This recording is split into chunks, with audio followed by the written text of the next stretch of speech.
नमस्कार मित्रांनो, स्वागत आहे आपल्या कैवल्य गॅलेक्सी यूट्यूब चॅनलवर. तुम्हाला माहित आहे का, 22 जुलै 1947 हा दिवस भारताच्या इतिहासात सुवर्ण अक्षरात लिहिला गेला आहे.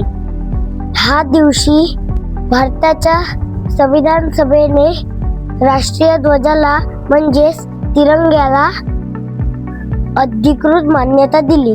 तिरंगा तयार करण्याची संकल्पना स्वातंत्र्य सैनिक पिंगली व्यंकय्या यांनी मांडली. आपल्या तिरंग्याला 3 रंग आहे.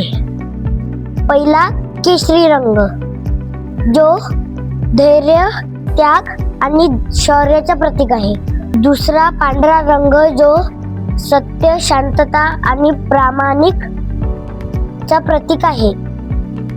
तिसरा हिरवा रंग, जो समृद्धी आणि शेतीचा प्रतीक आहे. आणि तिरंग्याच्या मध्यभागी असलेले अशोक चक्र निळ्या रंगाचे असून त्याला 24 आरे आहे, जे प्रगती, न्याय आणि सतत पुढे जायचा संदेश देतात. मित्रांनो, 15 ऑगस्ट 1947 रोजी भारत स्वतंत्र झाला. पण त्याआधी 22 जुलै 1947 ला आपल्या तिरंग्याला राष्ट्रीय ध्वज म्हणून स्वीकारण्यात आले.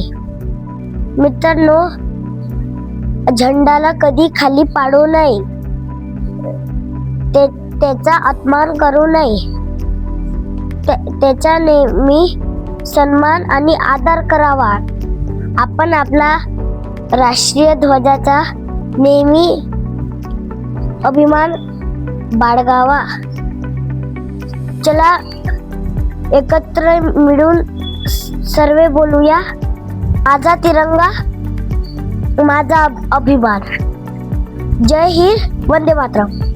व्हिडिओ आवडल्यास लाईक, सबस्क्राईब, कमेंट, शेअर नक्की करा. धन्यवाद.